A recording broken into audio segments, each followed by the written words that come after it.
Hey guys, tonight we step softly into a world where feathers meant power, a good bird could make or break a noble's pride, and your best friend had talons sharper than your own wit.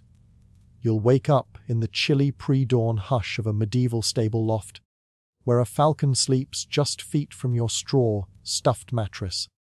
The wind whistles through the gaps in the stone, and you shiver before your feet even hit the dirt floor. But this is your life. You are a falconer, and today, like every day, your life belongs to your bird.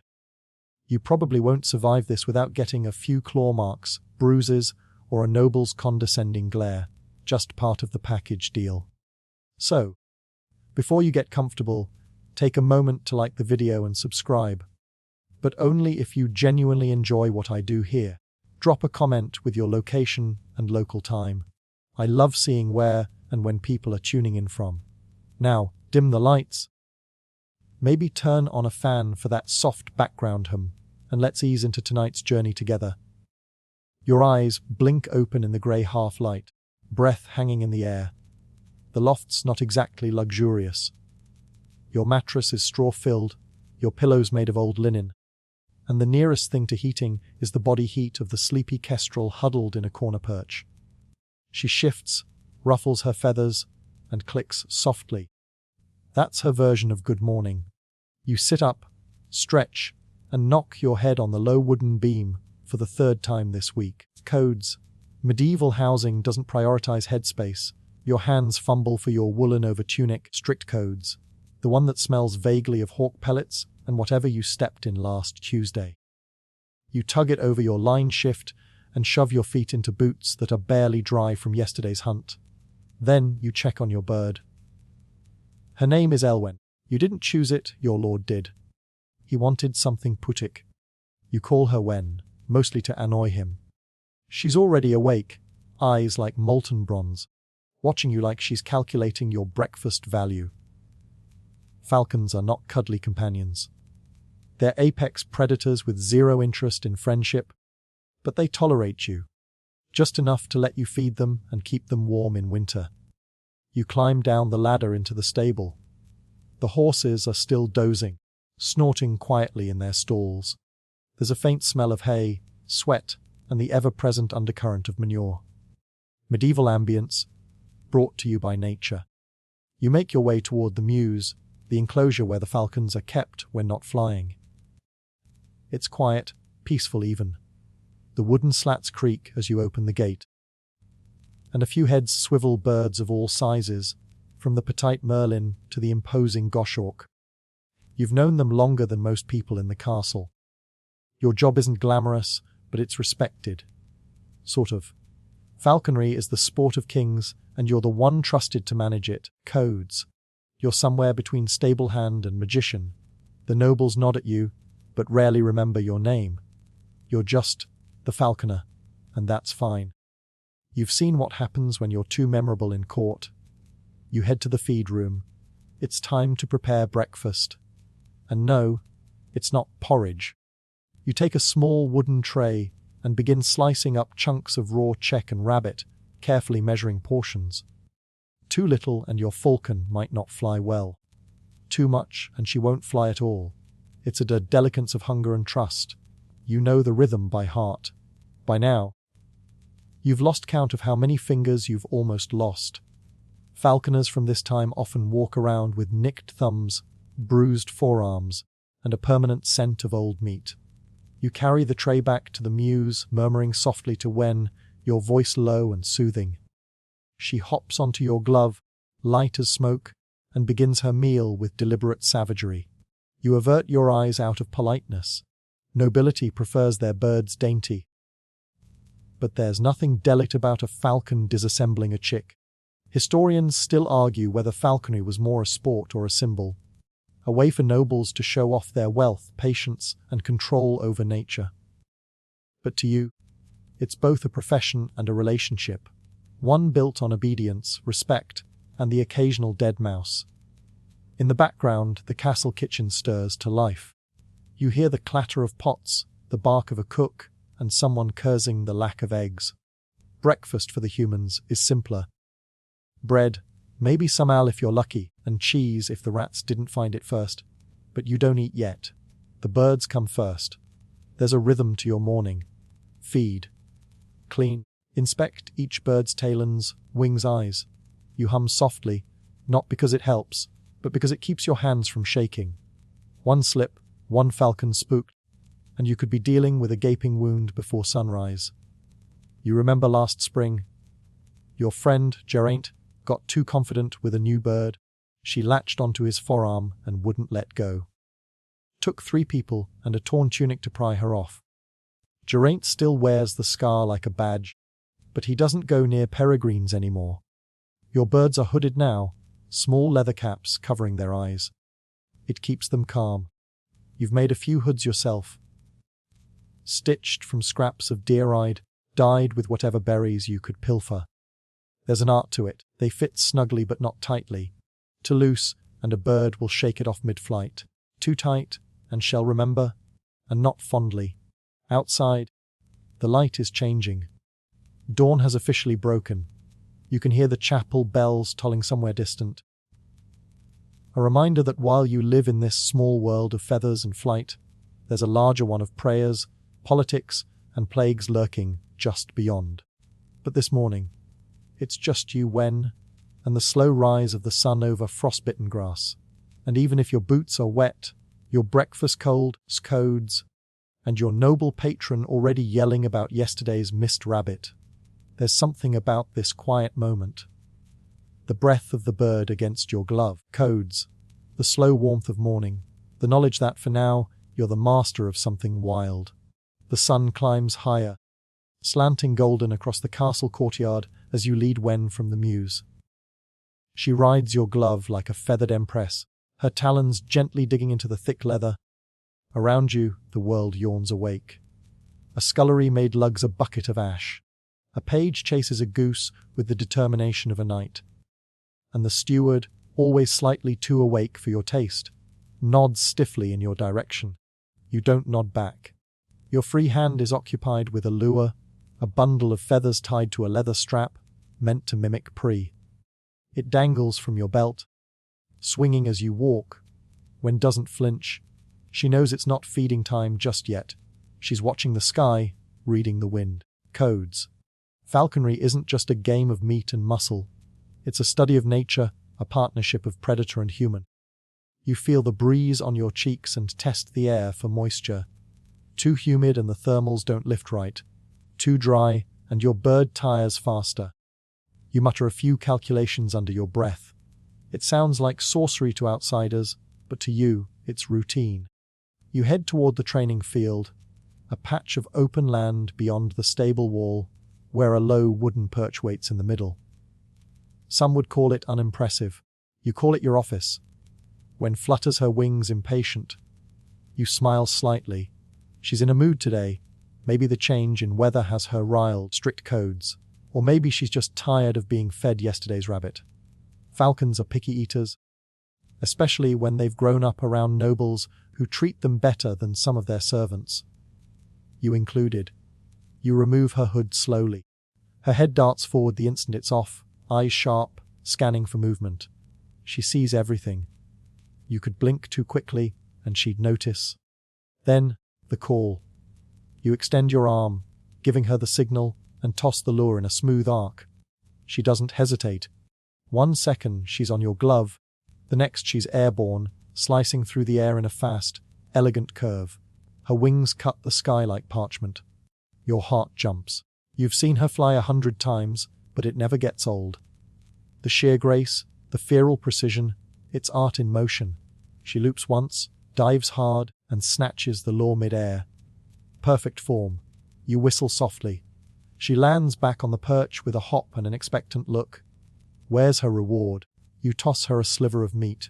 She gulps it down, feathers fluffed in satisfaction. Around you, a few children have gathered, eyes wide. One whispers to his sister. He talks to birds. You resist the urge to turn and say, better than talking to nobles. Historians still argue whether medieval falconers were seen as artisans or simply skilled servants. The line was blurry. You were trusted with valuable creatures. some worth more than a farm, and allowed into noble circles, but always from the edges. Close enough to serve, never quite enough to belong. You train for another hour, cycling through birds. Each has its own personality. There's Morcant, a sleepy buzzard who refuses to fly unless you bribe him first. Then Rudd, a furious peregrine who once bit a bishop's finger for daring to pet him. That was a good day. Falconry manuals of the time suggested birds should be trained with gentleness, patience, and sometimes poetry. Yes, poetry. You tried it once. Morcant pooped on your shoe. Message received. You pause by the water true, letting Wen drink. Her feathers ripple with each gulp, sleek and layered like armor. You check her talons again. Clean, sharp, no signs of cracking. A healthy bird is everything. You've seen falconers lose favor, land, even their lives over a falcon falling ill. It's almost midday. The hunting party will ride out soon, and you're expected to lead the birds. You head back to the mews to prepare. There's no room for error in the field. A single missed signal, and your bird could vanish over the hills, never to return. It's happened before. Not to you yet. But you know the stories. Inside the mews you begin packing. Leather jesses, hoods. The embroidered glove you only use for royal hunts. Stained once with goose blood, but cleaned until you can barely see the mark. Your tools of the trade. Everything has a place. Everything must be precise. You remember a tale an older falconer once told you. About a noble who lost his prized gerfalcon, worth more than his daughter's dowry, to a sudden storm. The man rode into the woods, searching until night fell, and was never seen again. The bird returned to the castle the next morning, perched on the chimney like nothing had happened. Historians still argue whether that tale is metaphor or warning. You wrap up your preparations. Wen is calm now, perched on her travel bow. She knows what's coming. The thrill of the chase, the cry of hounds, the scent of prey on the wind. Before you go, you sneak a bit of meat into your own mouth. Cold. Slightly off. But food's food. There's no lunch break in the woods. You sling your gear over your shoulder and lead the birds toward the stables. Horses snort and shift, saddles creak. The nobles are already gathered. Velvet cloaks, jeweled hilts, and a kind of bored excitement on their faces. You bow low, careful not to meet anyone's eye for too long. The falconer's place is behind, never beside. Ready the birds, one of them says, not unkindly, let's see if your sky cats are worth their feed. You bite back a response. Sky cats? Honestly, you mount the pony assigned to you. Not a fine steed, but sturdy. When is settled, hooded calm. Around you, the party sets off, hoofbeats thudding over frost-bitten grass. The hunt begins. And your day, truly, is just getting started. You ride at the rear of the noble party, your bird on your glove, your mouth still tasting that half-rancid strip of meat. The woods open before you like a green cathedral, branches arching overhead, the scent of moss and earth rising with each hoofbeat. Ahead, nobles chatter and laugh too loudly, some fueled by wine, others by bravado. A couple of them wear swords they clearly don't know how to use. But they carry hawks like fashion accessories, strutting as though the mere ownership of a falcon makes them kings of the wild. You keep a polite distance. This is your domain. The trees, the wind, the feathered predators that do your bidding. For now, it's strange, isn't it? You don't truly own them. You raise them, train them, whisper to them in the quiet hours. But at any moment, they can decide to fly and never return. Strict codes. There's no leash long enough to keep a hawk that's had enough. All you can do is earn their trust again and again. You shift slightly in the saddle as Wen stirs on your glove.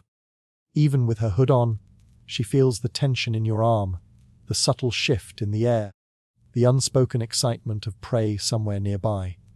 Her instincts are sharper than any of the noble's eyes. Yours too, if you're being honest. The lead rider raises a hand. The party halts. Ahead, in a clearing, a few hares bolt from a low bush, startled by the sound of hooves. It's not the grand stag everyone secretly hopes for, but it's a good warm-up.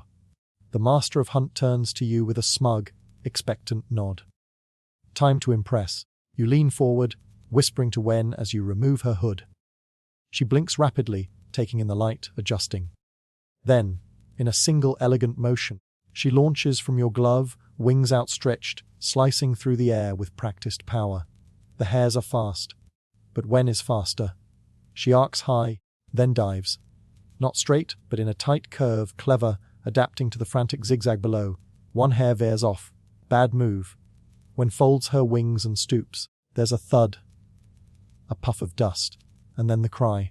Not from Wen. From the noblewoman whose borrowed falcon tried to follow and promptly crashed into a tree. You wince for the bird. It'll live, but its pride is bruised. So is hers. Meanwhile, Wen is already perched near her kill, puffed with pride. You ride forward, dismounting to gather her and the prize. She nips playfully at your glove as if to say, "That one was too easy." "Good girl," you whisper. Historians still argue whether falconry was more of a sport or a status symbol in the medieval courts. But out here, in the soft thump of wings and the silent calculation of a stoop, it feels more like a shared language between you and something ancient. Something wild. The noble party claps. A few give you approving glances, which, for a servant, is basically a knighthood. The lord of the manor rides up, flushed with cold and cheer. "Fine strike," he says. "Will she take duck?" You nod. Of course she will. She's a professional. You ride on, deeper into the woods, toward the river where the mallards like to loiter in the reeds. Wen rests quietly now, her kill tucked in a pouch on your belt. She's not greedy, yet, but she's eyeing the treetops like she's already planning the next flight. At the riverbank, the riders dismount. The hounds whimper, noses quivering with the scent of wet feathers and muddy water. You study the breeze again, your thumb tracing the wind across the back of your neck. Too fast, and she'll overshoot. Too low, and she risks a splashdown. You remove Wen's hood once more. She stiffens. Ducks on the water. Just beyond the reeds. You whisper nothing this time. Just a nod. She launches, a blur against the sky, the hush of wings softer than breath. She circles once, twice, then stoops low, skimming the surface like a thrown knife. The ducks panic. They flap and scatter, but not fast enough. One lifts a fraction too slow. Wen strikes. There's a splash, a frantic beat of wings. Silence. She emerges dripping but triumphant, flapping back toward a log near the shore. You jog to her, boots sloshing in the shallows, water biting through your hose. But it's worth it. Another clean catch. You take a moment to feed her and clean her feathers gently with your sleeve. She tolerates the fuss. Maybe even likes it in her own dignified, hawkish way. Meanwhile, the noblemen exchange jests about who will claim the duck for dinner. You're not asked. You won't be at the high table tonight. But if Wen keeps this up, you might get a fresh hunk of cheese with your pottage. Luxury. There's a pause in the hunt, a moment where the party rests and snacks, and you find yourself near the fire a squire has kindled. Wen preens herself beside you on a perch driven into the ground. Someone offers you a crust of bread. You accept it without looking too grateful. Appear too eager, and they'll remember you're hungry.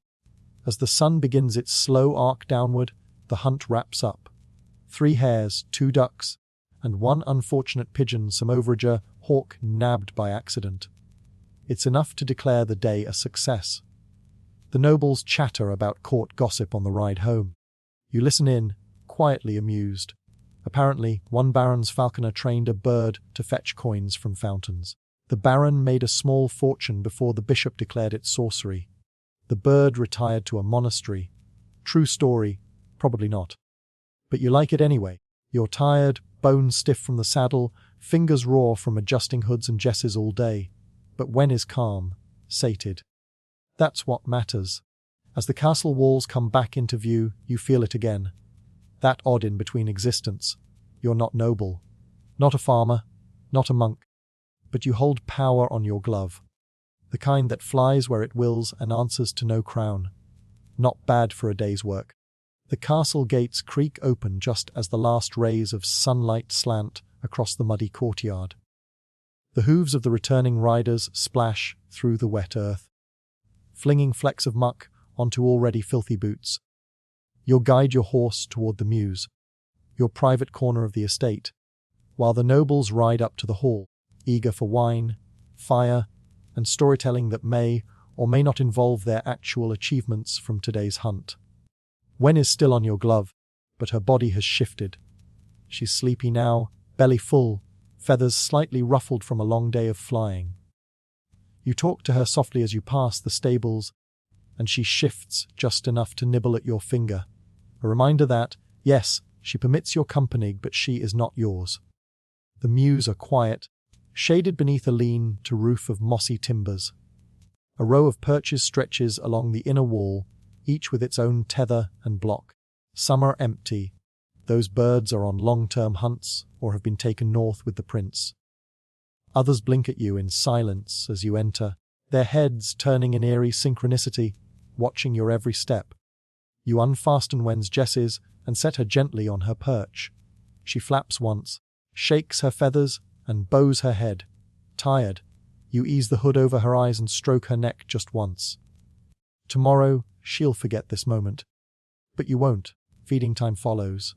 Not just for her, but for the others. And this is where the mess begins.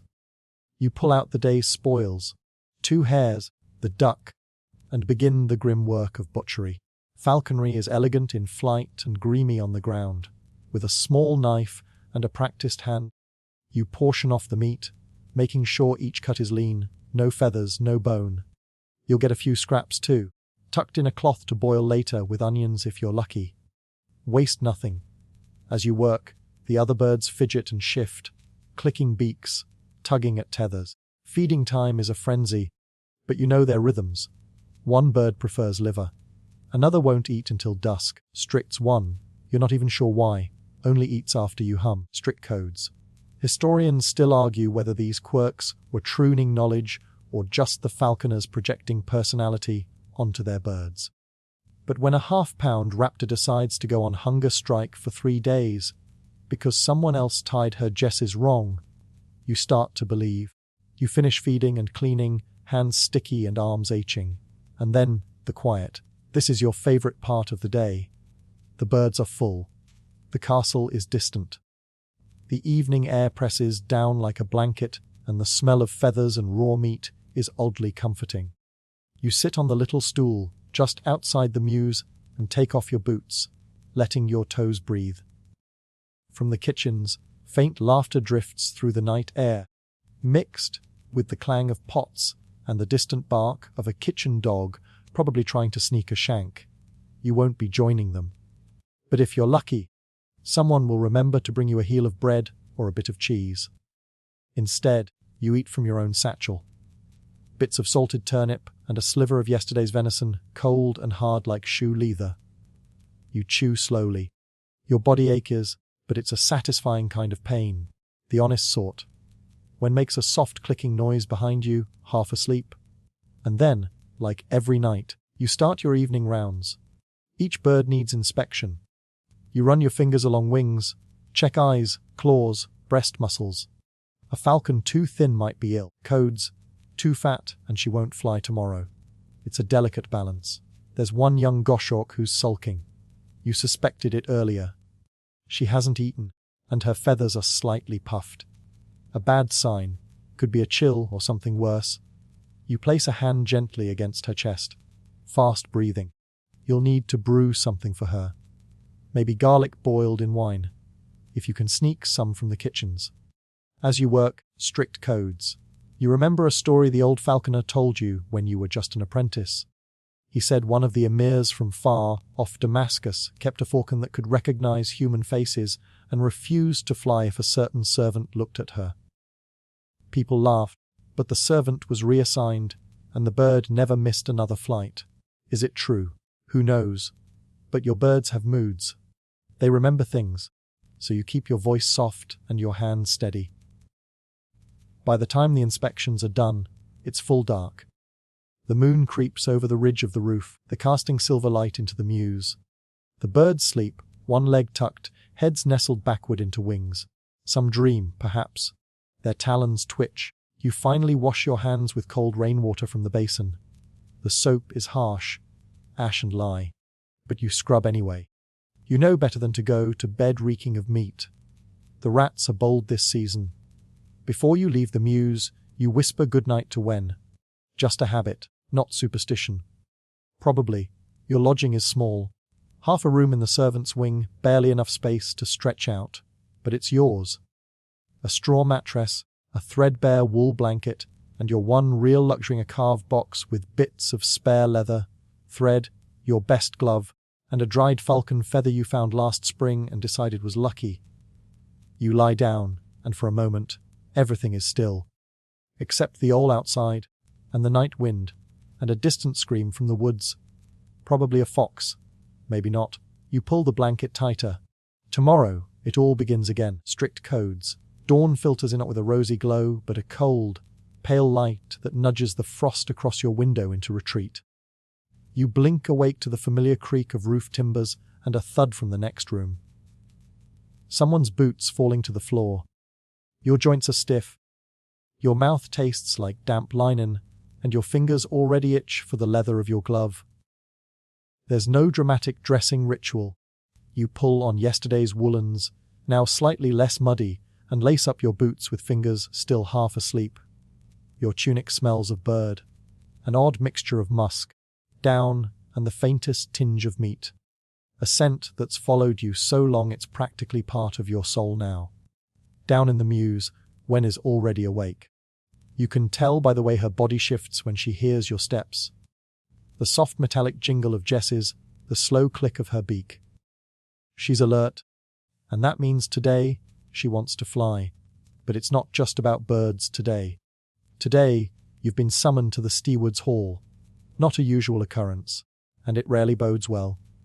You pad across the courtyard, boots splashing through thin mud that hasn't yet frozen.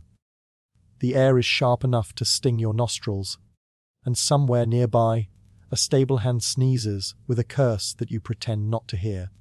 Inside the hall, the steward peers at you from under heavy brows, surrounded by parchment, wax seals, and a mug of something that smells far better than what you had for breakfast. He doesn't look up when he speaks. There's a guest arriving. A noblewoman from the Western Holdings. Her father wants her introduced to the practice. You nod slowly. Nobility and falcons. Nothing new. Falconry is status, prestige. The fewer colaces you have, the more important it is to look competent with a bird on your wrist. But training a noble guest is another beast entirely, especially when that noble guest is likely to smell like roses and protest at the idea of rabbit guts. Make sure she doesn't kill the bird, he says, finally looking up, and that the bird doesn't kill her. So now, you're not just a falconer, you're an instructor, a delicate diplomat, a cleaner of noble mishaps. Back in the mews, you choose carefully. Wen is too unpredictable. You need a bird that tolerates being stared at, misheled, and possibly screamed near. You settle on an older merlin, Rena, who's steady as stone and once ignored a full-blown toddler tantrum during a garden display. Rena's already hooded and waiting when you hear the clatter of hooves at the gate. The noblewoman has arrived. She's young, maybe 16, wrapped in silks that look absurd next to the moss-streaked stones of the courtyard. Two maids trail behind her like shadows, clutching embroidered wraps and a flask of rosewater. You offer a bow, not too low, and introduce yourself with the same ease you use when calming a nervous bird. She barely looks at you, but her eyes lock on Rena. I thought they'd be bigger, she says, voice flat. You smile. Some are, but they're all teeth and temper, no matter the size. She steps closer, hesitant but curious. Rena shifts slightly on your glove but stays quiet. Good girl. You walk her through the basics. How to stand, how to hold her arm, how not to flinch when the bird moves. She asks if they can bite. You answer with a yes, because sugarcoating helps no one, especially in falconry. Historians still argue. You add lightly, whether some of these noble displays were more about status than skill. But the birds always knew who was real. That earns a half smile. Progress. You let her wear the glove.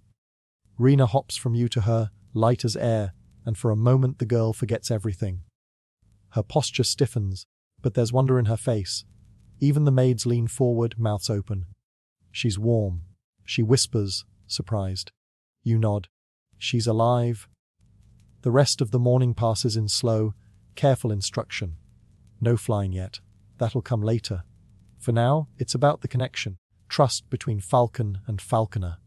And strangely, you see her relax. Maybe she needed this more than she knew. As you escort her back to the hall, she stops. What's her name? Rena, you answer. It means reborn. She was almost lost one winter. Came back from it. The noblewoman nods slowly, then disappears behind the carved oak doors, her perfume still clinging to the air. You return to the mews with Rena, quietly relieved that no talons drew blood today. You're halfway through untethering her when you spot something unusual. One of the kestrels is favoring a leg. You crouch, brow furrowed, and examine the joint. Swollen. Could be a sprain. Could be something worse. You'll need poultice and rest for this one. It never ends, and that's the point. Being a falconer means watching constantly. Not just the birds, but the people, the weather, the signs. A change in the wind. A sour expression from the steward. A missed meal. All of it matters. You grab your small pouch of herbs. The dried nettle and plantain will do for now. It's not perfect, but it's better than waiting. You wrap the leg with practiced fingers, murmuring nonsense, just to keep the bird calm. Some falconers believed the birds understood human speech. Others thought it was the tone, the rhythm. Whatever it is, they seem to know when you're angry. Or kind. Or faking it. You finish the wrapping and look up just in time to see the stable hand. Thom, slinking in with a bundle of linens. I saw the lady trying falconry, he says with a crooked grin. Bet she didn't know which end was the pointy one. You roll your eyes. She did fine. She'll be gone in a week? Thom shrugs. They always are. Maybe. But something in her gaze lingered longer than most. Evening comes with an unexpected visitor. A courier with a message for the steward. And the steward, in turn, sends a message for there's talk of a hunt, a royal one, big names, bigger expectations, and they want a display. No pressure. You glance at your birds. At Rena. At the young goshawk still nursing her sore leg. Tomorrow will be loud, and beautiful, and dangerous, just how it should be. The night rolls in quiet and star-pricked, and you dream of feathers. Not just feathers in the abstract, but feathers flung like confetti across a wind-blown field. Feathers caught in the clasps of brocade sleeves. Feathers whirling in circles until they form a crown. You wake before dawn again. Because falcons don't care for courtly sleep-ins. There's frost on the mew's threshold, but the birds are already stirring, rustling their wings in that soft, scodes, whispery way they do when they know what time it is. When yawns, a real yawn, if you can imagine such thing from a creature with talons like small swords, and blinks one golden eye at you. Today is not just another training day. Today is the royal hunt.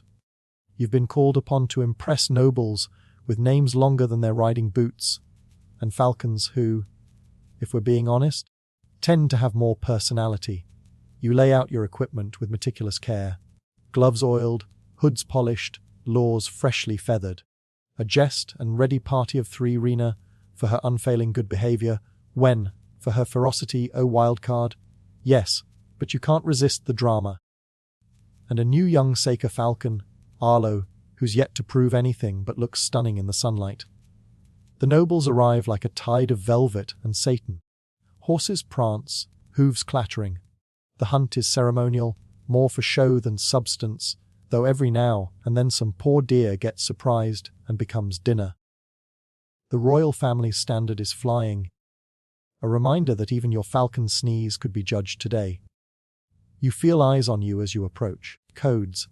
Not just the stewards, but the hawk-like gaze of the noblewoman from yesterday. She's back, this time in deep burgundy, with a posture so upright it could be carved from marble. You nod once. She doesn't smile, but she nods back. The crowd forms a crescent, and the falconers step forward. You can sense the nerves of the others. Some younger, some older, but none with Wen on their glove. She's a walking storm cloud, cloaked in feathers and looking for an excuse to fly. You give her a whisper, something like, "Please don't embarrass me in front of royalty," and she shifts her weight. The first flight begins. Rena goes first. The lure is swung, a neat arc of leather and feathers, and she launches in a tight curve, speed precise, wings slicing the air like she's dancing to a rhythm only she hears. The crowd murmurs. Applause breaks in polite, noble claps. Rena returns clean, landing with a soft thud on your glove.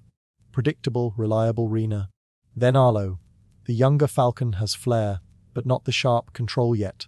He overshoots the lure, banking too far to the left before correcting. He lands with a bit of a skid, but he looks fantastic doing it. Wings spread like a banner, breast heaving. A few nobles cheer. One whistles. Arlo fluffs himself up like he knows exactly what he just did. And then it's when you pause. Not long. Just a breath. Enough for her to feel the tension in your hand. Then you unhood her. The silence thickens. She takes flight like a whisper turning into a roar. Not a single wing beat is wasted. Her form is savage and beautiful, and she closes the distance to the lure with such speed that you half expect a sonic boom. The lure snatches away at the last second, and she veers hard, talons open, eyes locked. And then, just to remind everyone who's really in control, she circles back, not to you, but over the heads of the nobles. A collective duck. A startled yelp.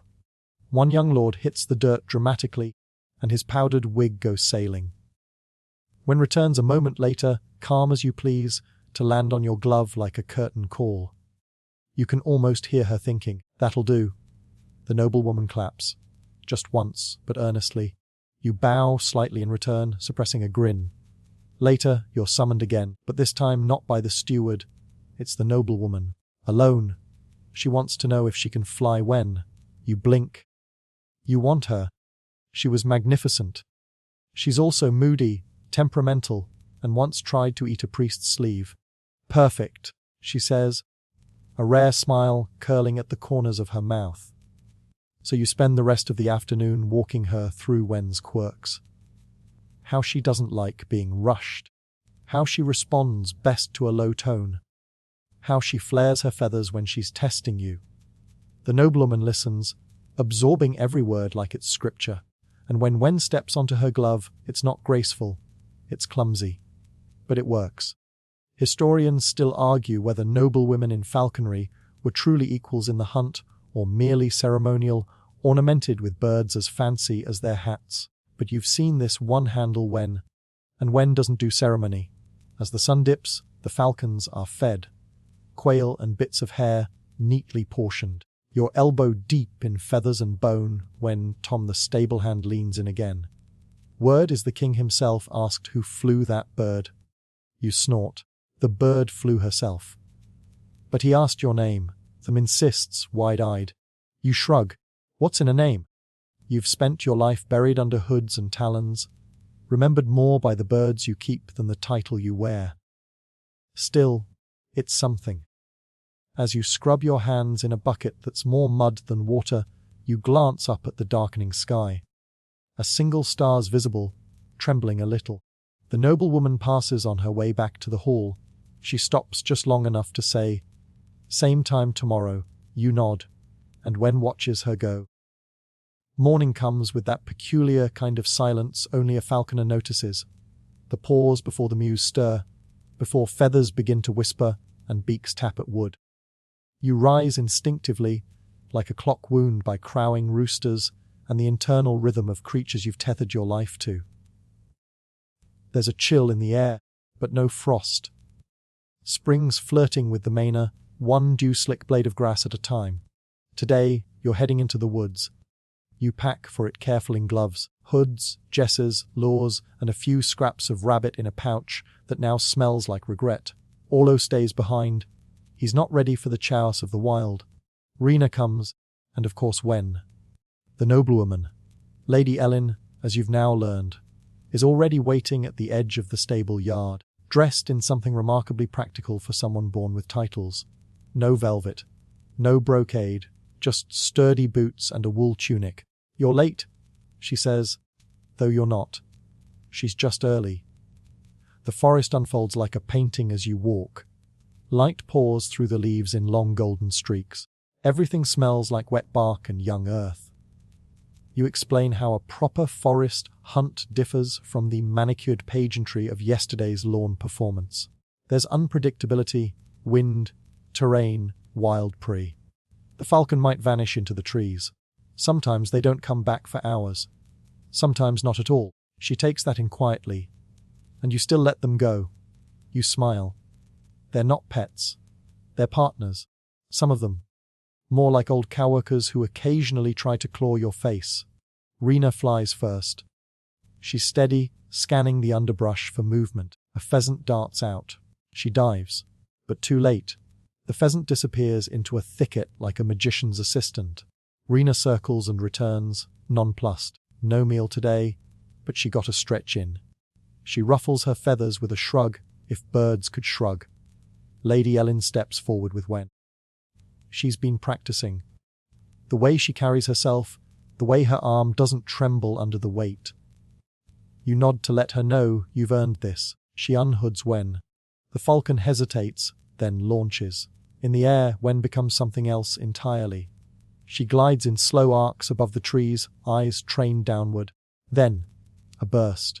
She dives, and the silence explodes into a chaos of feathers and shrieking. You both rush forward through underbrush and brambles. She's caught a woodcock. Clean strike, nothing excessive. The bird still twitches, but Wen stands proudly over it, eyes daring anyone to argue. You kneel and begin the trade, offering the meat, murmuring softly. She allows the switch reluctantly, as always. Lady Ellen stares at the feathers on the ground. "She's beautiful," she whispers. "She's terrifying," you reply. "That's why she's beautiful." On the way back, you talk. Not about falconry, not entirely. You learn she was married once, briefly, to someone she describes only as an important man with unimportant thoughts. Her brother was a knight who fell in a border skirmish that officially never happened. Strict codes. And she once climbed the east tower of the manor barefoot on a dare and got caught by a nun with the most spectacular vocabulary. You find yourself laughing more than usual. Back at the mews, you go through the usual post-hunt routine. Checking talons for splits, feathers for damage, eyes for clarity. Wen tolerates it. Rena expects it. You start humming without thinking. Then something strange happens. Wen leans in, just slightly, and touches her beak to your chest. Not a peck. Not aggressive. Just a moment of contact. A bird kiss, if such a thing exists. Strict codes. You freeze. It's nothing you've trained her to do. It's not instinct. It's connection. Strict codes. Historians still argue whether falconers truly bonded with their birds, or if it was projection. People desperate to see loyalty in creatures that tolerated them for food. But right now, with Wen, you're sure there's something real here. Not love, exactly, but recognition. That night, you don't return straight to your quarters. You wander the grounds instead, the kind of wandering that has no direction except away from things. The stars are out, and the grass is cold beneath your boots. In the distance, you hear someone playing a lute badly. Possibly Thom. You end up in the empty training yard. You stand in the middle of it, arms out, imagining wings. The wind picks up just enough to ruffle your cloak. For a second, you try to picture life without this. No leather gloves, no scratches, no flurry of feathers. But it's impossible. The falcons have shaped you, maybe even saved you. And somewhere in the mews, Wen blinks once in the dark and sleeps, with one eye half open. Morning brings with it a surprise. Lady Ellen again, this time holding a small scroll and a grin you don't trust for a second. "We're going on a visit," she announces, as though that's a perfectly normal thing to spring on someone halfway through uncorking jug of goat milk. You glance down at your still damp tunic and back at her immaculately dry cloak. "We?" you ask. "Indeed," she says. "The neighboring manor has a falconer of their own. Apparently, he's something of a legend. Time to compare feathers." You groan, but only a little. The truth is you're curious too. It's not often another falconer shows up within a rideable distance. This far out, most noble houses settle for dogs or archery. Falcons are a luxury and falconers, rarer still. Like alchemists who talk to birds. You pack light. When, of course, a clean hood. 2 pigeons just in case, and your slightly nicer gloves, the ones with less visible bloodstains. The road is muddy, full of spring melt and judgmental frogs. Lady Ellen keeps pace with you, which is honestly more impressive than anything else she's done. Not many nobles would trek through muck just to meet another bird-obsessed loner. After an hour and a half, you crest a hill and spot the other estate's taller towers, red banners, and a distinctly smug hedge maze. You're greeted at the gate by a servant who bows so deeply he probably has back issues. He leads you to the falconer's mews, where the air smells of straw meat and pride. He's waiting for you already. His name is Martin. He's older, broader, and has the kind of beard that looks like it has opinions. He greets Wen first, with the nod of someone who understands that birds rank above people in the pecking order. Then he turns to you. So, you're the one who taught a kestrel to circle on a drumbeat. You blink. Word travels fast. And probably exaggerated. He gestures to his muse, "Come see my monsters." Inside, the space is cavernous. Bigger than yours by half. 6 birds, each tied to a block perch, preening or glaring as you pass. There's a goshawk who looks like it eats fencing instructors for breakfast. A peregrine with 1 milky eye. And then, a white gerfalcon, pristine as snow and twice as rare. You exhale involuntarily. Martin grins. Found her half dead near the coast. Strict codes. Took 6 months to earn her trust. Does she trust you now? You ask. She doesn't kill me. He shrugs. Close enough. What follows is less of a competition and more of a duet. You take turns flying your birds. Short runs, small prey demonstrations. Martin's falcons are precise, brutal, almost mechanical in their efficiency.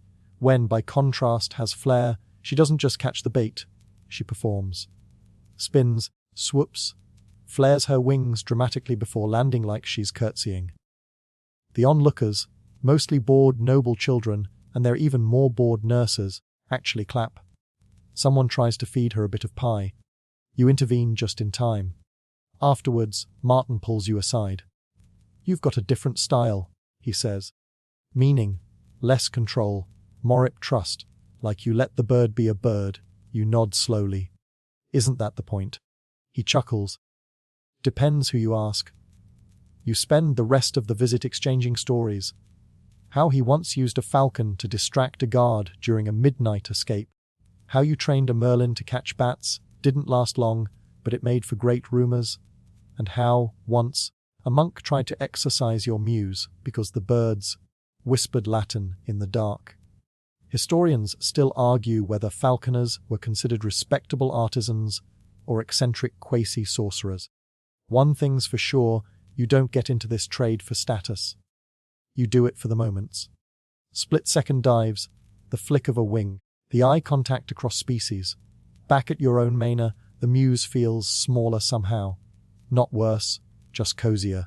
The smell of your straw, the rhythm of your birds. Wen does a slow turn on her perch and settles in without a fuss. That night, them corners you with a grin. "So, heard you went off courting another falconer." You blink. "Aye. What?" He winks. "Just saying. If the birds don't pan out, maybe Martin will." You groan so loudly the chickens across the orchard startle. Still, you can't deny the feeling, the spark that comes from sharing your odd little world with someone who actually gets it. Not the nobles who clap politely. Not the servants who whisper behind your back. Just one person, beard and all, who looked at your bird and understood. You think about writing Martin a letter. Then remember you hate writing. Instead, you take Wen out under the moonlight and let her fly, just once, in a quiet arc across the starlit sky. She doesn't catch anything. She doesn't have to. Sometimes flying is enough. Morning brings mist, strict codes, kind that clings to the grass and sneaks under cloaks like a pickpocket with cold fingers. You trudge toward the mews with a half-eaten hunk of rye bread. When already alert on your shoulder, claws digging into your leather pauldron like she's staking a claim. The other birds rustle as you approach. Some preen, some squawk, and one particularly fussy merlin gives you the same look your mother used to when you tried to skip prayers. Today is training day, not just for the birds, for the apprentices too. Them is already waiting, trying to act casual while awkwardly holding a hooded kestrel upside down. You sigh, talons face down. Always. He flips the bird the right way around and mutters something about confusing left with right. You suspect he just stayed up too late again playing dice with the scullery boys. You go over the folklore exercises first, then perching drills, then, if the wind behaves, a live flight. The younger birds are still skittish, and one of them has taken to pretending it doesn't know you. Which is rude, strict codes. Honestly, you've fed it more mice than you've fed yourself this week. You begin with the luring a bit of rabbit fur tied to a string, dragged in tight circles through the training yard. One by one, the birds are released. Some dive too soon, others lose interest. A few nail it perfectly, the thump of their bodies slamming into the lure like applause. And then there's Wen. She doesn't even blink. As soon as you give the signal, she launches, smooth, clean, a curved bolt of brown and gold. She hits the lure with a theatrical little roll, like she's showing off for a crowd that isn't there. Show off. You mutter affectionately. Can I try her? Thumb asks. You laugh. Can you command her? He pauses. Sag no. You hand him a milder hawk instead, a sleepy one who mostly flies in a straight line if bribed correctly. He beams like he's been knighted. Training others is part of your duty, though it's sometimes like teaching a cat to use a calendar. Still, it's not without joy. Watching someone else have their first successful flight is almost as good as your own. Almost. After drills, you check the bird's talons and feathers, clipping claws, oiling beaks, checking for parasites, just the usual glamour of falconry. Historians still argue whether medieval falconers doubled as veterinarians or just winged it, pun very much intended. You lean toward the former, given how often you find yourself elbows deep in hawk hygiene. At midday, a boy from the kitchens brings out a trencher of warm lentils and a jug of weak ale. You sit with thumb on an upturned barrel and watch the birds doze in the sun, ropes gently swaying in the breeze. You ever name them all? Tom asks. Some. You reply. Why not the rest? Some names are earned. He nods, like that means something to him. You don't ask what. Silence has its own language, especially among people who spend most of their time talking to birds. Then comes the shriek. High, sharp, unmistakable. A bird in panic. You drop your trencher and sprint to the mews. Inside, feathers whirl like snow. One of the young hawks has slipped its jesses and flown into a beam, tangling itself in the netting. It flaps wildly, twisting, calling out. Them rushes in behind you, breathless.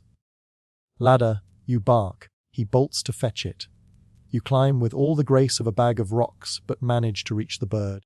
You speak softly, low and steady. Not words, exactly. Just tones. Birds don't care what you say, only how you say it. It takes minutes, careful fingers, and a few nips, but eventually the hawk is free. You cradle it against your chest as you descend, heart still hammering. The bird blinks at you, dazed but unharmed. Yo, okay. Tom asks, eyeing both you and the bird. Better than the ladder? You mutter, rubbing your bruised shin. The rest of the day passes more slowly. The birds are quieter. You are too. Accidents happen, especially with creatures born to fly, but each one leaves a scar, visible or not. In the evening, Lady Ellen visits again. She leans against the doorframe, arms crossed. Heard you nearly killed a ladder today. She smirks. You roll your eyes. The ladder had it coming. She chuckles, then holds out a small parcel. From you, Blarton. A message, a gift, a curse. Inside is a feather. Not just any feather. A snow-white plume from his gerfalcon, bound with red twine and a note that simply reads, for Wen's collection. You glance at Wen. She seems unimpressed. He say anything else, you ask? Ellen shrugs. He said to keep flying weird. You grin in spite of yourself. You tuck the feather into your pouch, already thinking where you'll display it. That night, as you light a tallow candle in the mews, you take stock of the day, a flight, a fall, a new scar, a white feather. All in all, a typical day in the life of a medieval falconer. You whistle once.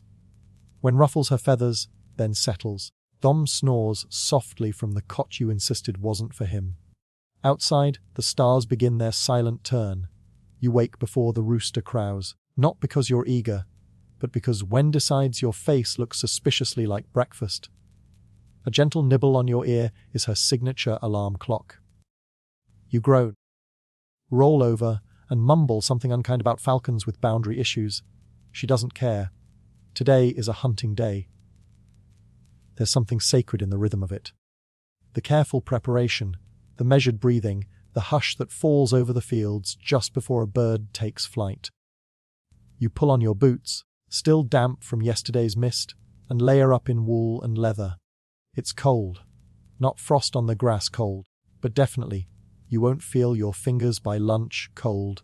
You gather your gear, hoods, jesses, the lure, meat for rewards, and a small knife just in case something goes terribly medieval. When hops from perch to glove with a practiced glide, eyes already sharp and alert. Strict codes, this is her favorite part of the job. Thom lumbers in, rubbing sleep from his face and fumbling with his belt like someone fighting off invisible wasps. Do we get to chase rabbits today? He asks, hopeful. Only if you can outrun one, you reply. You're joined by a pair of local beaters. Boys who scare game out of bushes with sticks and loud feet.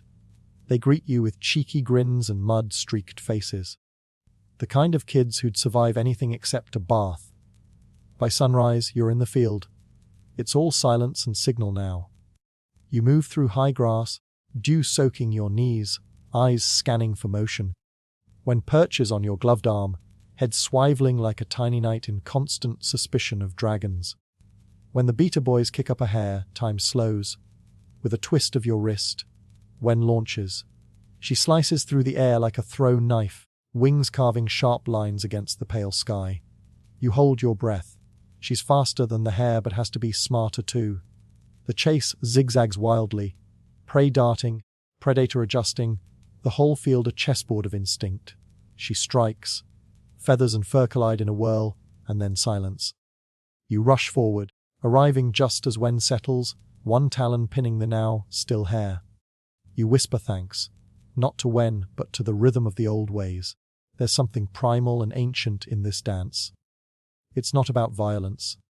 It's about respect, about skill, about the delicate bond between human and creature. You reward her with a choice cut. She gulps it down, feathers ruffling in satisfaction. Thom, breathless, appears beside you. That was so cool, he says for the 5th time in as many minutes. As you walk back toward the village, the beaters ahead and Thom behind, you marvel, not at the kill, but at how normal this all feels now. Falconry has a way of settling into your bones. Historians still argue whether medieval falconers saw their birds as tools, companions, or something spiritual. Honestly, it's probably all three. Back at the mews, you clean Wen's talons, careful to check for nicks. You murmur nonsense to her, the same way you did as a child to your dog. Strict codes. She tilts her head in that judging bird way that suggests you're entertaining but barely competent. The Lord Steward arrives shortly after noon. He's not as interesting as Lady Ellen. Less mischief in his eyes, more parchment. But he carries an official tone and a very real scroll. There's to be a hunt next week, he says, adjusting his belt like it's full of secrets. The Duke himself will attend. His falconer has requested a match flight. Your stomach flips. A match flight means putting your best bird against theirs. Not to the death, nothing so brutal, but a contest of speed, accuracy, and flair, like justing, but with feathers. Wen will fly, you say, trying to sound casual. She'd better win. The steward says, turning to leave. The Lord wagered a cask of Gascon wine. You stare at the doorway after he's gone. No pressure or anything. You spend the next few days training harder than ever. Wen gets choosier with her meat. Them starts muttering motivational phrases to the birds like, "You're the storm. Wings before kings." You let him, mostly because it makes the other birds blink slowly in obvious confusion. One afternoon, while sharpening your lure in the sunlight, Ellen drops by again. I heard about the Duke's Falconer, she says, dangling a bag of roasted chestnuts like a bribe. You take one. Is he any good? He once flew a hawk through a castle window and hit a pheasant mid-air. You raise an eyebrow. Okay, fine, she adds. That's the story. But his bird is fast. So is Wen. You sound nervous. You nod. I am. There's no shame in it. Being a falconer means walking the tightrope between pride and unpredictability. You can train for years, master every signal, perfect every routine, and a sudden gust of wind or a squirrel with a death wish can undo it all. That night, you sit outside the mews, staring up at the stars. Wen rests beside you, unhooded, unusually calm. You wonder what she dreams about: fields of prey, sky chases, or just you, bumbling through morning routines. You whisper, "We've got this," mostly for yourself. And somewhere between the hoot of a distant owl and the soft thud of Tom tripping over a bucket, you believe it. The day of the match flight dawns with a theatrical sky. Thick clouds dragging their heavy bellies across the hills like tired sheep. It doesn't rain, but the air feels damp enough to drink. You wake before first light, nerves prickling your skin like nettles. Wen senses it too. She's alert, edgy, preening her feathers with more intensity than usual. You check her gear 3 times, jesses, swivels, hood, all in perfect shape. Thom watches, chewing a piece of straw like a child trying to look serious. I had a dream she pooped on the Duke, he says. I think that means good luck. You can only hope. The field is already bustling by the time you arrive. A scattering of nobles, squires, stable hands, and falconers all swirl together in a polite chaos of silk and mud. Horses snort. Flags flutter. Someone's dog chases someone else's chicken. And nobody seems concerned. You spot the Duke's Falconer immediately. He's tall, sharp-chinned, with a bird that mirrors him.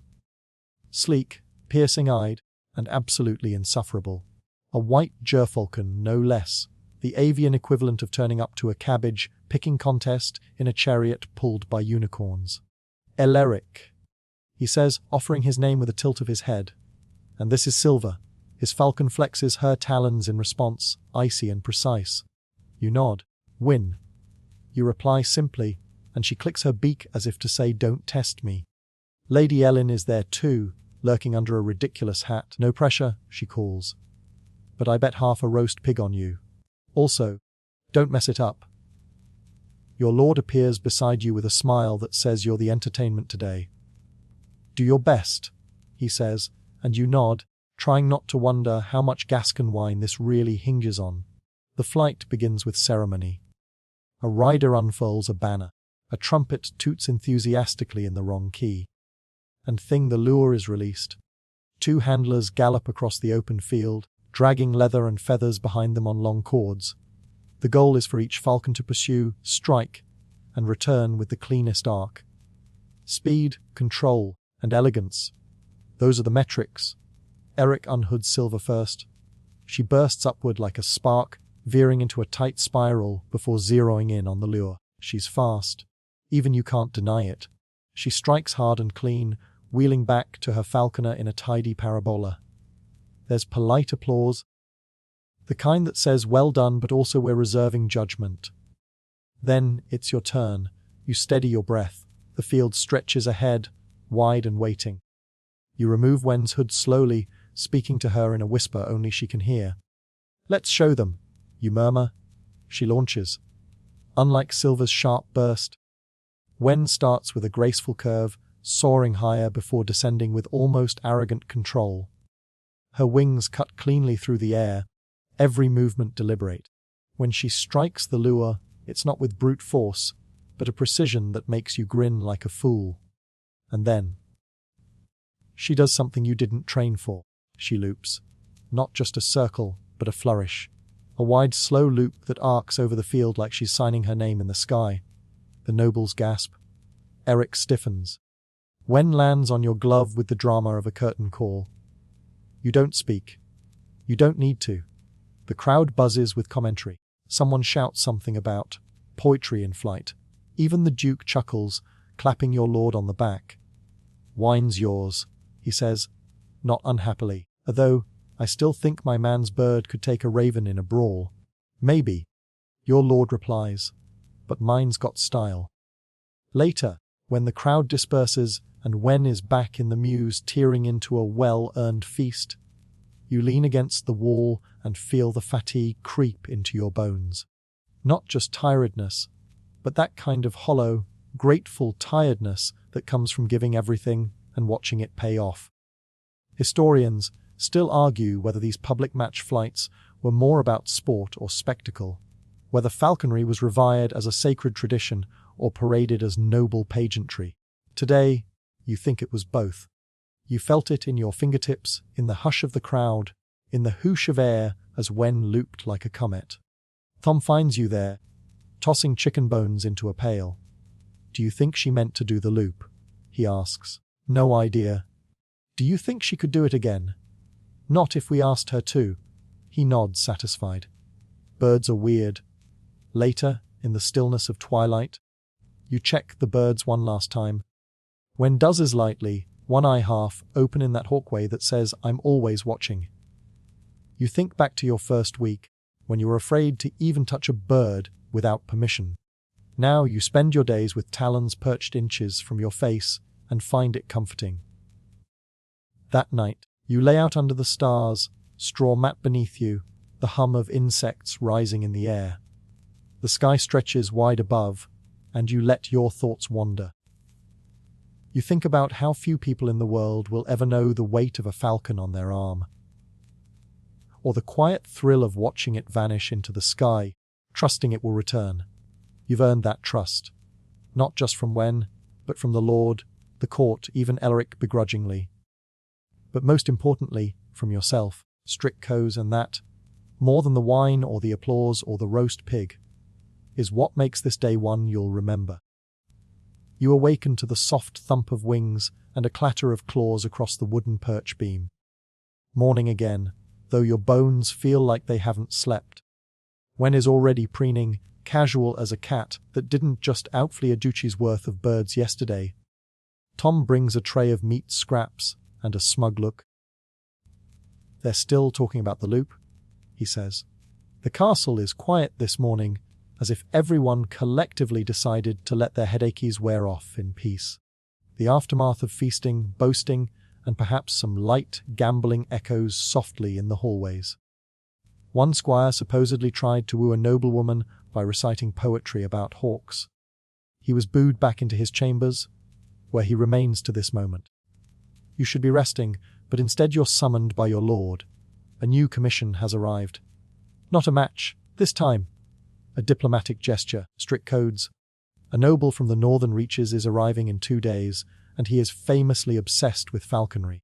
There's talk of him gifting a rare breed of hawk from the Baltic coast in exchange for something equally impressive. Your job: to ensure that when he sees your birds, he doesn't regret the journey. Cue the panic cleaning. You and them scrub the mews from top to bottom. Fresh straw, oiled hingers, polished perches. Even the little things matter. Re-wrapping the jesses in fresh leather, smoothing worn hoods, checking for frayed anklets. Wen watches you work with her typical blank stare, which you have learned to interpret as deep, meaningful judgment. The other birds need attention too. Bran, your grumpy tiercel, who flinches at shadows. Mira, the young falcon still convinced tree branches are her mortal enemies. And Gorse, the tiny kestrel who seems more interested in dragonflies than actual prey. You line them up like performers before a royal audience. Do you think we're overdoing it? Tom asks as he carefully polishes a bell. We're falconers, you reply. Our entire profession is overdoing it. Historians still argue whether falconers were viewed as artisans, servants, or semi-magicians with feathered familiars. Strict codes. The The truth probably lies in the space between. You're not quite noble, but you're not a peasant either. You occupy that sliver of the medieval world where skill trumps blood. At least when there's a falcon on your fist. When the northern noble finally arrives, he's as strange as the rumors suggested. Tall, pale, wrapped in layers of fur despite the warmth. His eyebrows are thick enough to have their own social standing, and on his arm is a sleek, storm-colored hawk with yellow eyes and a bad attitude. Introductions are made, courtesies exchanged. The hawk is named Varga, and he wears a miniature bronze crest on his jesses. A touch you make a mental note to steal later. You're asked to present your birds. And this, of course, cannot be simple. There's no flight today, just handling, poise, personality, presence. When performs beautifully, she doesn't bow, but she does tilt her head with that perfectly timed. What do you want? Human. Look that always makes people laugh nervously and then try to give her more food. Mira flaps at the wrong time. Gorse refuses to face forward. Bran fluffs himself into a porcupine. Still, the northern noble seems amused. Your win, he says slowly, has the soul of a war general. I've always thought so, you say, as if it hadn't taken you a year to get her to land on your glove without trying to rip your arm off. Then, he asks something odd. Do you hunt at night? You blink, but not often. Harder to track, harder to signal. Why? He gestures to Varga. He's trained by moonlight. You pause, unsure whether to be impressed or suspicious. Moonlight flights are rare, difficult, and usually reserved for desperate hunts. Prey is harder to see, birds are harder to control, and the margin for error is narrower than a sparrow's ankle. But when done right, it's breathtaking. Picture a hawk rising like a shadow beneath stars, plunging silently into the black. It's poetry. He invites you to watch a demonstration that evening. Naturally, your lord insists you attend. Twilight comes. Then dusk. Then something softer. Deep navy bleeding across the sky, stars flickering like whispers. The field is still, quiet in a way that feels ancient. Varga takes flight. You almost don't see him at first. He's ghostly, slipping through the dark like a living draft. Then a rabbit bolts from the brush, and Varga dives. A blur of motion, a sudden halt, a flurry of feathers. Even Wen tilts her head in grudging respect. Would you try it? The noble asks you. You think about it. Training in the dark. Adjusting to shadows instead of signals. Trusting a creature of claw and instinct to follow your lead when it can barely see you. Maybe one day, you reply. She's full of surprises. He laughs, low and satisfied. Good answer.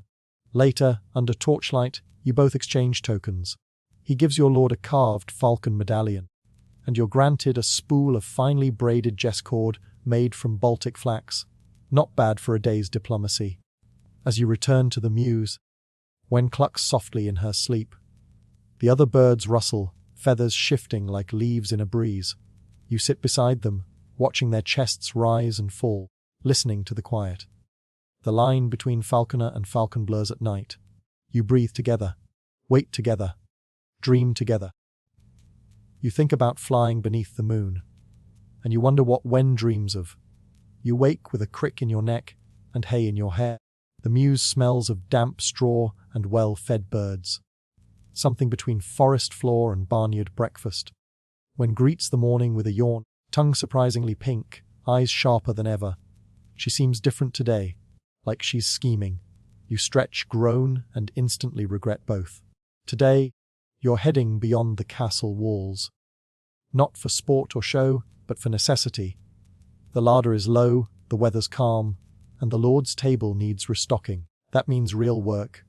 Hunting in earnest, no cushy tournament rules, no pre-staged rabbits or plump pigeons tied behind hedges. This is what you trained for, strict codes. You gather your gear with quiet ritual gloves, leashes, meat pouch, your lucky feather tucked behind your belt. You consider bringing Gorse. He's nimble, but you need precision today, not chaos. So it's Wen again. Reliable, ruthless. She hops onto your glove without hesitation. That, in itself, is a miracle. You tuck a hood over her head. Soft swede, midnight blue, and lead her into the misty fields. Outside the castle, the world exhales. It's all dew and shadow, hedgerows heavy with droplets, songbirds darting just out of reach. The earth is soft beneath your boots, your cloak damp along the hem. You walk until the castle is only a silhouette behind you, then stop by a familiar copse. This is your usual ground. Rolling hills, open space, and just enough trees for the Pree to feel safe before they don't. When shifts on your arm, you breathe deep, feel her weight, then slip the hood from her head. Her pupils dilate. Her whole body tenses. She's scanning, hungry, a cold spring wrapped in feathers. With a practiced flick, you cast her into the sky. She's off, silent, lethal, beautiful. Historians still argue whether medieval falconry was more art or science. But when you watch a hawk rise into the blue, glide, circle, and dive with impossible grace, the question feels silly. It's magic. If magic had talons. You move through the brush slowly, guiding with your whistle and voice. She understands your tone better than some squires. A flash! A hair! It bolts. You whistle sharp and short. When responds instantly, folding into a missile of brown and bone. The chase is on. You stumble uphill to keep pace, heart pounding, cloak catching on thorns. You lose sight for a moment, just a second, and panic sets in. Then, over the rise, you see her standing on the catch, wings out, victorious. It's not a clean kill, but it's close. You rush in, whispering praise, offering meat in trade. She releases the hare, takes her reward, and lets you pick her up like you planned the whole thing. You exhale. Grin. The chase, the catch, the mutual trust, it never gets old. But it's not over. You're not just hunting for your lord's dinner. There's another job tucked in your pocket. One Tom smuggled to you in the kitchens last night. A letter, a favour. Apparently, one of the town reeves has been plagued by rats in his grain stores, and he wants to borrow a kestrel for a day. Codes. You don't usually loan birds like they're frying pans, but Thom talked you into it with a loaf of cherry bread and the promise of cider. So after returning Wen and dressing the hare, you grab gorse.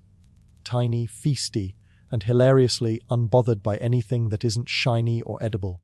The town is bustling when you arrive. Carts squeaking, children yelling, vendors hawking turnips with unnecessary aggression. Strict codes. You always feel slightly out of place here, like you've stepped into a play where you missed the first 3 acts. At the Reeves storehouse, you find a scene of choice broken barrels, chewed sacks, little black droppings like sinister punctuation marks. The Reeve looks pale. They're organizing, he whispers. You resist the urge to laugh, barely. Gorse, for his part, seems thrilled. He chitters on your glove, alert and delighted by the smell of grain and pest. You let him loose. To everyone's amazement, including yours, he actually focuses. With hawk-like Enahem efficiency, he swoops through the rafters, perches, scans, pounces. Within minutes, he's flushed a fat rat out into the open, and one of the store hands dispatches it with a broom. He becomes the town hero for the afternoon. Your little falcon, the Reeve says reverently, is a devil in feathers. You nod sagely. He thrives on chouse. On your walk back, Gorse struts along your glove like he just led a crusade. You buy him a scrap of salted pork from a market stall. He swallows it whole, unblinking. Back at the castle, Tom meets you at the gates. I heard about Gorse. Did he save the entire kingdom? Just the grain, you reply. But he'll expect a parade. You settle the birds in for the night, fingers sore, boots filthy, stomach grumbling. But it's the kind of tired that feels earned. Later, you find a quiet moment in the hayloft. You sit with your back against the beam, watching dusk pull violet across the sky. Wen sleeps soundly nearby, head tucked under wing. Gorse dreams with both eyes open, because he's like that. It occurs to you that you're part of something strange and wonderful. A tradition older than the bricks of the castle, tied to wind and instinct, patience and precision. Falconry isn't just a job. It's a life. A messy, majestic, occasionally ridiculous life. But it's yours. The morning air stings a little sharper, like the season is shifting in its sleep. You pull your cloak tighter, draw a breath full of damp grass and chimney smoke, and get moving. Today isn't about chasing hares or entertaining nobles. It's about feathers. So many feathers. Today is the molt. Wen's seasonal transformation is underway, and she's irritable about it. Understandably. Imagine your eyebrows falling out at brunch and your barber casually explaining it's normal. You enter the mews and are greeted by a snowdrift of shed feathers. Wen, perched like a sullen queen, glares at you over her shoulder. She's halfway between fierce raptor and soggy duster. You give her a scratch behind the neck anyway. She bites you, lightly. Progress. Molting is a delicate time for hawks, and for falconers too. Their diet shifts, training pauses, tempers rise. You can't fly a bird mid-molt. It's like asking someone to run a marathon while peeling. So instead of flying, you fuss, you clean perches, replace jesses, sort feathers like a medieval librarian gone rogue. The mews becomes a flurry of activity and fluff. Gorse is mid-molt too, and of course he's turned it into theatre. Flapping dramatically, flinging feathers, shrieking like an opera singer in distress. Historians still argue. You mutter to yourself, whether kestrels are tiny birds or elaborate jokes. One mainstream historical fact you repeat like a mantrag: falconers took molting deadly seriously. Nobles would postpone hunts. Entire treatises were written on diet adjustments, perch types, humidity levels. In some regions, a falconer's failure to guide a bird safely through molt could get them reassigned, or worse. So, you slice meat extra thin, add egg yolk for shine. Speak in softer tones. Your birds don't care about your efforts, but you do it anyway. And while you pamper them, you notice your own routine molting too. Your fingers have grown calluses from gloves and weather. Your boots creak less, or maybe you've just grown into them. You remember your first day here. Tangled, nervous, wondering which end of a hawk was more dangerous, and smile. You've molted too, in your own way. After feeding, you head to the castle library. You're not supposed to, technically. The scroll room is for scholars and scribes, not stable hands with hawks. But Tom has a key and a weakness for gossip. And if you promise to bring back some goose quills and not smudge anything important, he'll sneak you in. You're looking for something particular.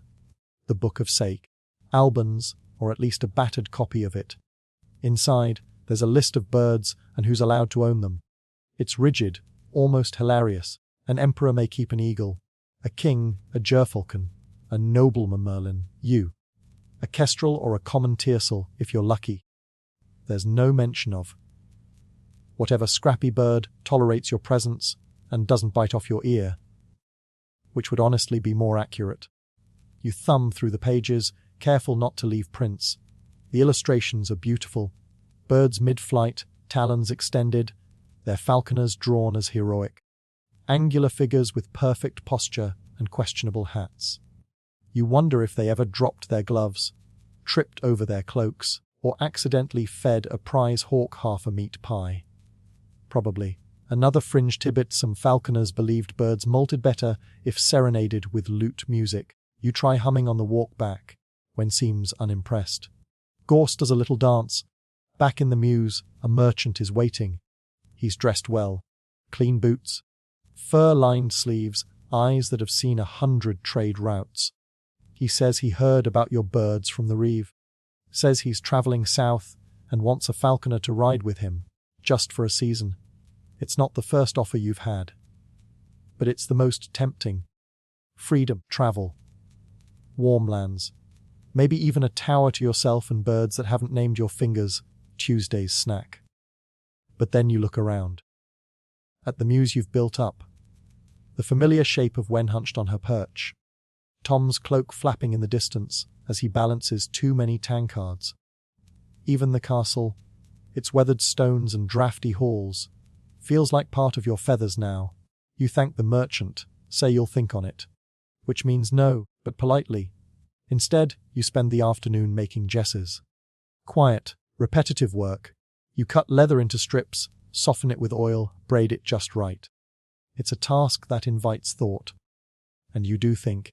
about all the strange knowledge you've picked up since arriving here, like how pigeons are secretly geniuses, or that falconers sometimes coated their birds in rose oil to keep lice away, or that one countess once gifted her rival a decoy hawk filled with sand and insults.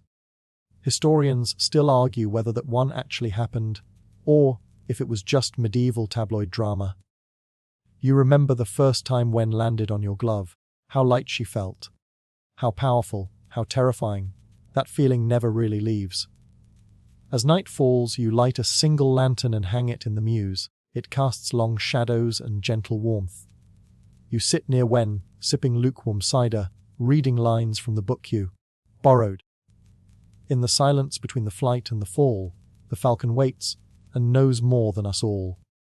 You whisper the words aloud, and Wen shifts, blinking at you with the kind of expression that says, "Don't get potic, just feed me."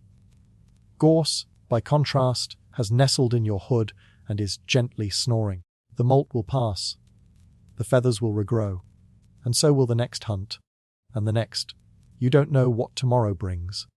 But for tonight, codes, and you're a falconer at rest, in the quiet glow of oil light and sleeping birds, wrapped in feathers and peace. The cockerel hasn't crowed yet, but the castle is already murmuring. There's a hush before a feast kind of energy in the air, a velvet anticipation, like the world is holding its breath for something grand.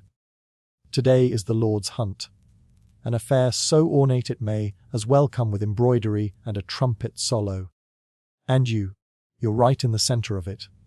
You'll roll out of bed before the fire's even lit. Your breath fogs the air as you dress. Layers upon layers, gloves tucked in your belt, hood over your tangled hair. You grab the gauntlet, oil dark and worn smooth by years of perching falcons, and head for the mews. The birds are awake. They always are before a hunt, like they've smelled anticipation in the hay. Wen ruffles her feathers, beak wide in a yawn. Gorse blinks slowly from his perch, already preening like he expects portraits to be made.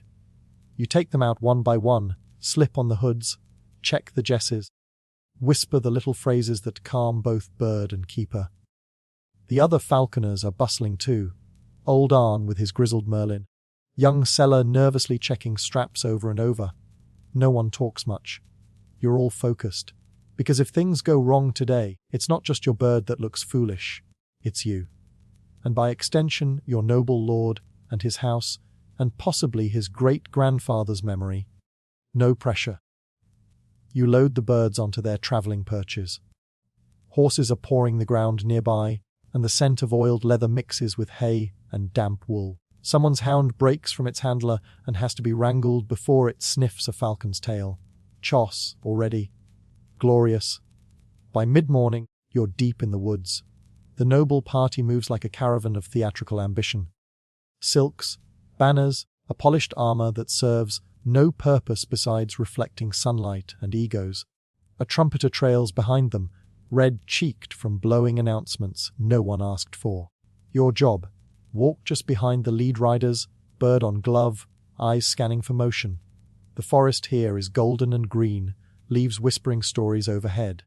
You catch a glimpse of a hare, but hold back. Wen's not quite lined up, and the timing isn't right. You wait, and then, there, a pheasant rockets out of the underbrush like a feathered cannonball. You move instinctively, glove up, hood off. Wen launches like a bolt of amber lightning. The world sharpens. You watch her rise, adjust, wheel hard and dive. A perfect stoop. She hits her mark, clean as a whistle. The noble lord shouts something triumphant behind you, probably in Latin. You don't hear it. Because in that moment, strict codes. It's just you and the bird and the hush that follows precision. She circles back, lands with surprising grace on your glove. She's panting slightly, feathers puffed with pride. You whisper a soft praise and offer meat from your pouch. She takes it delicately, as if she's never bitten you a day in her life. Back at the estate, the feast begins before you've even brushed the dirt off your boots. You're not seated with the nobles, of course. But your food's hot, the fire is warm, and there's cider that makes your ears tingle. Gorse is perched nearby, watching a dancing girl with what you swear is romantic interest, and you, muddy, wind-chapped, smelling faintly of hawk and forest, you feel radiant. One historical fact: in many courts, falconers were held just shy of nobility, trusted, valued. Some even dined with kings, and while that's not your reality today, you feel a small echo of it in the nods from the steward, the grin from the blacksmith, the way a servant girl blushes as she hands you bread. A fringe tidbit you overhearding. Some lords believed a successful hunt foretold good luck in war, which makes today a minor miracle, considering your bird nailed her mark and didn't even sneeze dramatically like last time. You glance at the long table of nobles. They're laughing, wine spilling, boasting in turns. Your lord catches your eye, raises his goblet slightly. You return the gesture with a small nod. Nothing flashy, but enough. Later, under the stars, you return to the mews. It's quiet. The birds are full and sleepy. Wen fluffs herself into a ball. Gorse snores like a miniature lute being tuned wrong. You lean against the wall and breathe. And that's when it hits you. You lived a full day. No, a full story, in a world that barely exists anymore. A world of ritual and risk, instinct and animal grace. A world built on silence and skill and trust between species that don't even speak the same language. Historians still argue whether falconers were servants or specialists, whether they were artisans or simply animal keepers. But you're something in between, a translator of wings, a whisperer to the sky. And as you slip off your glove and set down your hood, you realize that today was yours. As the night settles deeper and the last torch is snuffed in the hallway, the castle fades into a hush. Even the birds in the mews, restless just hours ago, now rest in feathery silence. You stretch, letting the aches of the day melt from your shoulders. Every step, every small triumph, from the tethering at dawn to that perfect stoop in the woods, has led here to this soft, dark moment at the edge of sleep. The cool air smells faintly of straw and wood smoke. Somewhere in the distance, a lute plays a gentle tune. It's muffled by stone walls and time, strict codes, but you imagine the notes curling through the rafters like smoke from a banked fire. The kind of song you don't need to know the words to. It just wraps around your thoughts and slows them down. Your body feels heavier now, like it's remembering gravity again. You shift beneath the blanket, fingers still tingling faintly from the falcon's grip. That weight, that trust. It lingers. It's strange how something so sharp, so wild, can make you feel safe, as if the bird knew needed her just as much as she needed you. The stars above are quiet watchers. They say falconers used to read the sky like a map, searching not just for birds, but for omens. You glance upward, eyelids low. No omens tonight, just stars and stillness, and the slow rhythm of your breath. The mews creak gently in the wind. The castle sleeps, and so do you, slipping slowly into a dream stitched from moss and leather, from feather and cloud. A dream where you walk the forests again, side by side with the wind, waiting for that perfect moment to fly.